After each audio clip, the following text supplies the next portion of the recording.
feedback to students in terms of writing feedback. So that's going to be kind of our first chunk. And then we're going to do our roundtables. Just a little overview. We're going to talk about our writing groups and then do our book shares and some article work towards the end of the morning. So we're going to start with thinking about feedback. And we're going to talk about two different kinds of feedback that you can give to students. There's lots of different kinds of feedback, but we're just going to focus on descriptive and evaluative feedback. Who has an example of a type of feedback that might be evaluative? Good job. Scoring guide? Would be evaluative or yeah, a scoring guide. And I'm wondering if good job is evaluative. Sure. I've given you a value to that work. Good. Good is valuable. Smiley face. 90%. How about descriptive? Excellent use of verbs like punctuation. Like I would say, excellent use of punctuation, like telling them specifically what they did well. Yeah. Detailed and provide them some, specific feedback on how to improve improvement.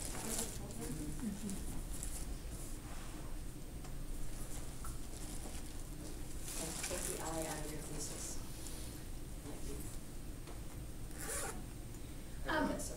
We're going to do an activity really quickly that we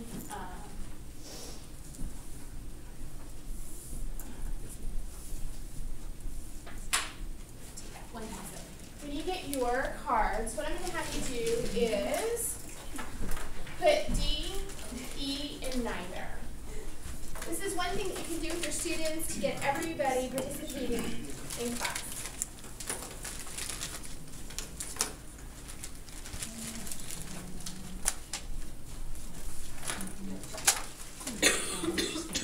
So your card's going to look like this.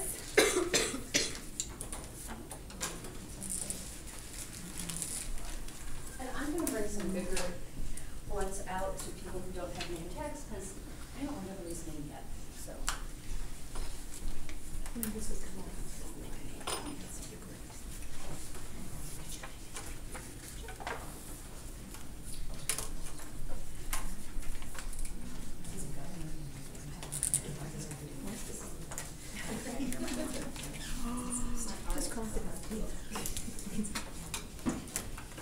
Okay, so I'm going to read the feedback, and you're going to hold it up with your finger on D if it's descriptive, E if it's evaluative, and neither if it's neither. That could have been an N. Okay, so 70%. Yes. Good job getting ready for lunch.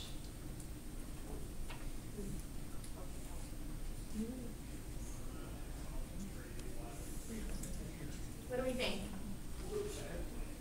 Somebody, we've got different ideas here, so what do y'all think? Why would it be descriptive? I just feel like, it's descriptive, but it's not detailed. It's just like, hey, good job, and that's it. And will they get anything out of it? I'm just maybe we will lift their morale a little bit, but kind of make me know why it's a good job. Yeah.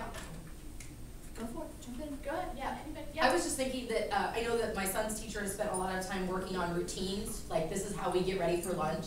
And so if she said to them, like a group of kindergartners, good job getting ready for lunch, that would mean you were all lined up, you were all silent, you were all, like, and I don't know if I can I assume that if she says good job getting ready for lunch that they would know that that means that?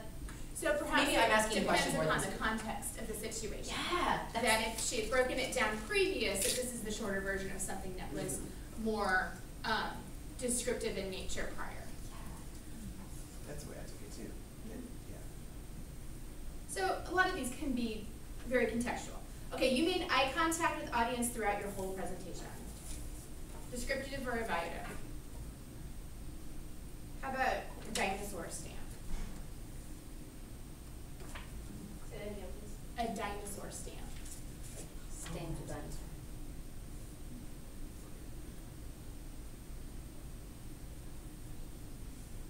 So I'm seeing evaluative in neither. I only give stickers or stamps if you did outstanding work on your paper. So you don't get a sticker or a stamp if that's, right, I just don't. If you're learning a new skill, you're trying to encourage them, they may have done it well, but you say, yes, you know, you turned it in, you tried, so it doesn't communicate you did a good job, it's that, I see the effort, we're gonna keep working on it. So maybe it depends on contextually again, what kids know about you. Right. Because unlike you, if you get a sticker, if you. I give a good stamp and a bad stamp. I have a sand dollar. I had to be creative because I tried to do the cheapest stamps. So I found one on sale as a sand dollar. When they do something of value, they get the sand dollar. Okay, they've done something extra well or something like that. But then I also have a gone fishing stamp. That's what they get on their label. So it helps me later on knowing, you know, when I look at it, okay, this was late because they were gone fishing. So. And I love that, like, you get the dollar if you did it well. Yeah, you're adding value to your education. Right? That's awesome. Smart. Okay, table 3 is ready for lunch. They have their desk clears, they are sitting down, and they are quiet.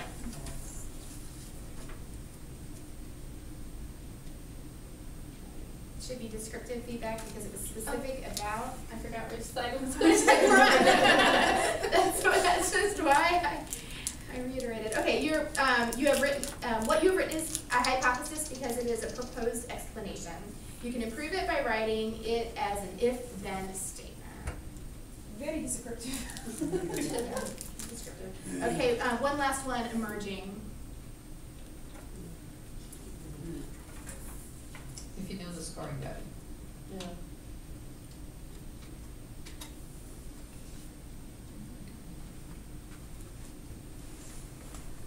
So this one is, most of the people would agree that it's evaluative, a couple of descriptives, neither.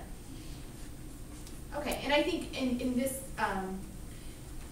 instance, it's easy to see that some of these feedbacks that are, the pieces of feedback that are maybe less detailed are the ones that we've had the most kind of disagreement over what it exactly is, but those really rich descriptive feedbacks are the ones that we can tell they're descriptive and gives us some specific information for our students.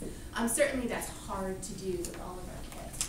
So we're gonna work today with an essay and 2 scoring guides that we have found. One of them is just a little bit more detailed than the other one, but you'll score it on both of the scoring guides. This is an essay from one of Mish's students, so it's a real life. And she did it overnight, so this is like just overnight. And so we're going to take a look at these rubrics and score the essay, and then just give them, focus on one piece of descriptive feedback on the rubric. So we've kind of talked about that descriptive and evaluative feedback. You want to stay away from that evaluative piece for now and focus on writing just one descriptive thing.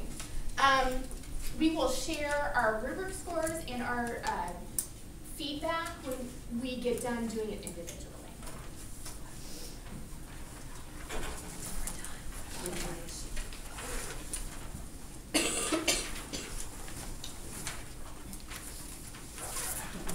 I didn't count that.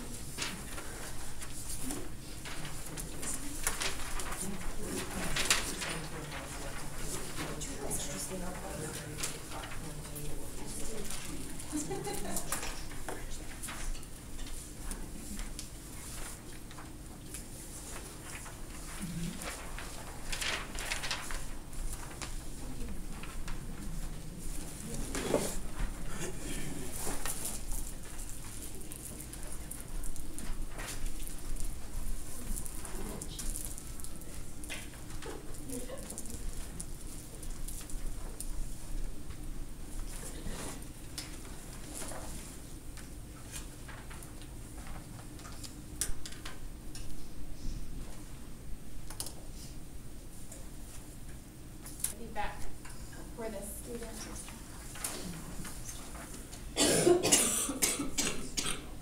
Eighth grade, right. All right, this was an overnight assignment.